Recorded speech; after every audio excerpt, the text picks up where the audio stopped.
یاسین بہت جوان جب وہ عراق سے انگلینڈ میں منتقل ہو گیا۔ یاسین اپنے گھر سامارا چاور کر نہیں جانا چاہتی تھی، لیکن سامارا اب بہت ہرناک تھا۔ اس کا ابو نے کہا کہ انگلینڈ ایک کثیر ثقافتی جزیرہ ہے جہاں سارے نسل اور مذہب کے لوگ ایک دوسرے کے ساتھ خوشگوار کام کرتے ہیں۔ یاسین کا خاندان اپنے سامان لے کر لندن گئے۔ وہاں بہت اونچے عمارت اور عجائب گھر تھے، اور یاسین کا پسندیدہ چیزیں سیار ہوم اور دریا ٹیمز پورانا پل کے ساتھ تھا۔ یاسین کجے وقت کے بعد اپنی پڑوسی کے ساتھ دوستی ہوئی، اس کا نام تھا غینڈرو۔ پوری گرمیوں کی تعطیلات وہ دونوں پارک گئے، چڑیا گھر گئے۔ غینڈرو نے یاسین کے ساتھ اپنے کھلونے کھیلنے دیا اور اپنے پسندیدہ سپر ہیرو کے بارے میں بتایا، اور دونوں نے یاسین کی باغ میں کیمپ بنایا۔ دن پر دن یاسین لندن کو گھر سمجھ لگا اور اس کا انگلش بہتر ہونے لگا، مگر وہ ابھی بولنے میں کمی تھی اور اسی لیے شرمندہ محسوس ہوا۔ جب ستمبر اب یاسین کو اسکول جانا ضروری تھا، اس لیے وہ اداس ہوئی، لیکن اس کا ابو نے بتایا تعلیم بہت ضروری ہے۔ بعد میں یاسین کو پتہ چل گئی کہ وہ اینڈرو کا کالج میں ہوں گی۔ اگلا دن اینڈرو اور یاسین ایک دوسرے کے ساتھ اسکول گئی اور اینڈرو نے کھیل کا میدان، استاد، مزاحیہ لڑکوں اور خوبصورت لڑکوں اور قارئین کے بارے میں بتایا۔ یاسین کبھی قارئین کو نہیں دیکھا، لیکن اینڈرو بہت دلچسپی تھی تو وہ ضرور اچھا ہوگا، مگر جب وہ کلاس روم پہنچا استانی نے یاسین کو بتایا کہ وہ سب کے سامنے اپنے نام بتا دوں۔ ایک لڑکا نے بولا بدبودار بے ملکی، اور سب ہنسنے لگی، اور ایک اور لڑکا نے کہا وہ استانی میں سمجھ نہیں کر سکتی، وہ انگریز نہیں بول سکتا، اور سب پھر ہنسنے لگی۔ یاسین بہت اکیلا اور اداس محسوس کر رہا تھا اور استانی اس کو بیٹھنے کی اجازت دیا۔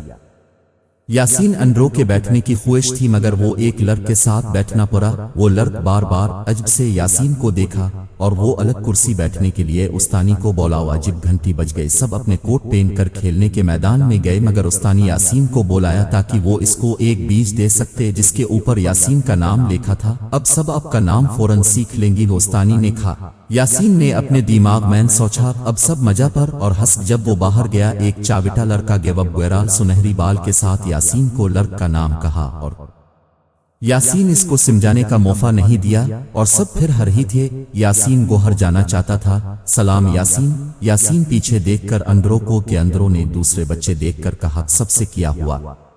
مین نے اپنے دوست یاسین کو بتایا کہ اسکول بہت اچھا ہے، اب اس کا پہلا دن بڑا کیف بنا رہے، وہ ہم سے الگ ہے۔ ایک لمبی لڑک نے بولا تو اب بھی الگ ہے، اب پورا اسکول میں سب سے لمبی ہے، اور جب لوگ آپ کے بارے میں مذاق بناتے ہیں آپ اداس ہو جاتی ہی، اور اب اینڈرو گیوب گویرال بال لڑکا کو دیکھ رہا تھا۔ آپ اداس ہوتے ہیں جب لوگ آپ کا بال لڑک کا بال بولتے ہیں۔ ہم سب الگ ہیں، اور اگر ہم سب ایک دوسری کے طرح ہوتے ہیں تو زندگی کیسی ہوگی؟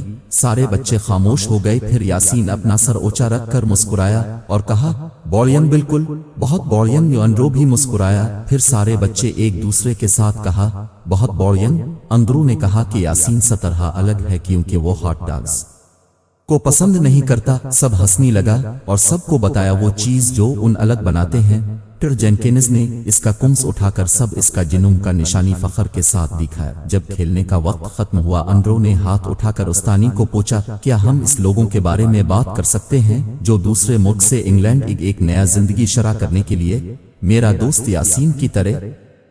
استانی نے کہا انفرادیت ضروری ہے، مگر برطانیہ کی خوبصورتی چھوٹی بڑی چھوٹی حمزہ ہے کہ وہ ایک کثیر ثقافتی جزیرہ۔ آسن نے کتاب میں 2 لفظ لکھا اور اپنے اب سے وعدہ کیا کہ وہ اس لفظ کو سیکھ لوں گی اور ہمیشہ یاد کروں گی۔ وہ دوست بھی اپنی کتاب میں لکھا کہ نکا وہ بہت شکر گزار تھا کہ اس نے ایک سچا دوست ملا جو اس کو قبول کرتا۔